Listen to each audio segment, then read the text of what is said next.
ಮಧ್ವಾಚಾರ್ಯರು ಉಡುಪಿ ಜಿಲ್ಲೆಯ ಕಾಟೂರು ಗ್ರಾಮದಲ್ಲಿ ಜನಿಸಿದರು ಮತ್ತು ಇವರ ತಂದೆ ಮಧ್ವಗೇಹ ಭಟ್ಟ ಮತ್ತು ಇವರ ತಾಯಿ ವೇದವತಿ ಮತ್ತು ಮಧ್ವಾಚಾರ್ಯರ ಗುರುಗಳು ಅಚ್ಯುತ ಪ್ರೇಕ್ಷಕರು.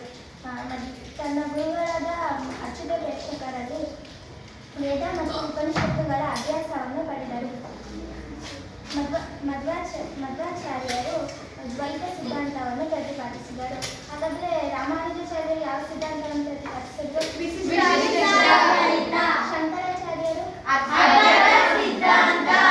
ಹಾಗೆ ಮಧ್ವಾಚಾರ್ಯರು ದ್ವೈತ ಸಿದ್ಧಾಂತವನ್ನು ಪ್ರತಿಪಾದಿಸಿದರು. ದ್ವೈತ ಸಿದ್ಧಾಂತದ ಅರ್ಥ ಜೀವ ಮತ್ತು ಪರಮಾತ್ಮರು ಬೇರೆ ಬೇರೆ ಎಂಬುದು ದ್ವೈತದ ಅರ್ಥ. ಮಧ್ವಾಚಾರ್ಯರು ತನ್ನ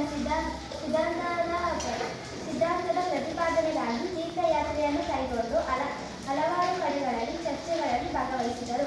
ಇವರು ಉಡುಪಿಯಲ್ಲಿ ಶ್ರೀಕೃಷ್ಣನ ವಿಗ್ರಹವನ್ನು ಪ್ರತಿಷ್ಠಾಪಿಸಿದರು ಹಾಗೂ ಶ್ರೀಕೃಷ್ಣನ ಪೂಜೆಗಾಗಿ ವಿಷ್ಣು ಅಷ್ಟಯತಿಗಳನ್ನು ನಿಯೋಜಿಸಿದರು.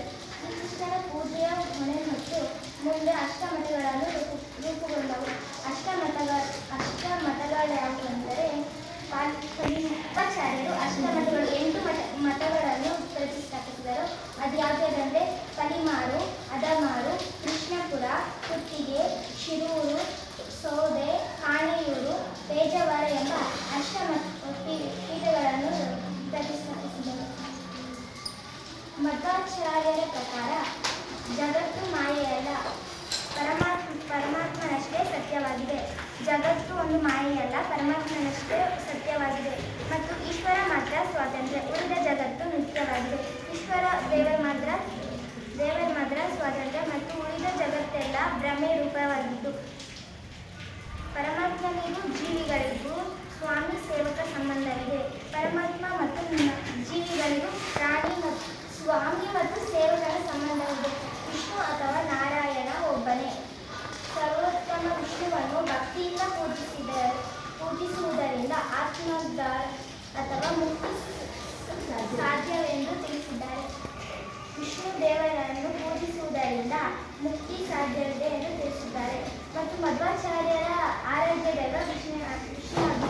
ಮಧ್ವಾಚಾರ್ಯರ ಕೃತಿಗಳು ಗೀತಾ ಭಾಷ್ಯ, ಗೀತಾ ತಾತ್ಪರ್ಯ ನಿರ್ಣಯ, ಮಹಾಭಾರತ ತಾತ್ಪರ್ಯ ನಿರ್ಣಯ, ಭಾಗವತ ತಾತ್ಪರ್ಯ ನಿರ್ಣಯ, ವಿಷ್ಣು ತಾತ್ಪರ್ಯ ನಿರ್ಣಯ ಮತ್ತು ಸೂತ್ರ ಭಾಷ್ಯ, ಮಾಯವಾದ ಖಂಡನ ಮುಂತಾದವು ಕೃತಿಗಳನ್ನು ಮಧ್ವಾಚಾರ್ಯರು ರಚಿಸಿದ್ದಾರೆ.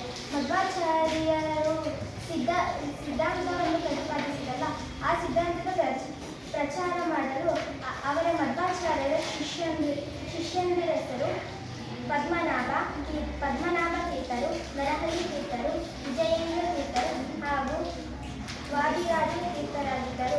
ಹಾಗಾದರೆ ಮಧ್ವಾಚಾರ್ಯರ ಬಗ್ಗೆ ನಾನು ತಿಳಿಸ್ಕೊಡ್ನಲ್ಲ, ಮಧ್ವಾಚಾರ್ಯರು ಎಲ್ಲಿ ಜನಿಸಿದ್ರು? ಹಾಗಾದರೆ ಮಧ್ವಾಚಾರ್ಯರ ತಂದೆ ಹೆಸರು ಮತ್ತು ತಾಯಿ ಹೆಸರು ಅವರ ಗುರುಗಳ ಹೆಸರು ಅಚ್ಯುತರಾಯ ಪ್ರೇಕ್ಷಕರು. ಅಚ್ಯುತ ಪ್ರೇಕ್ಷಕ.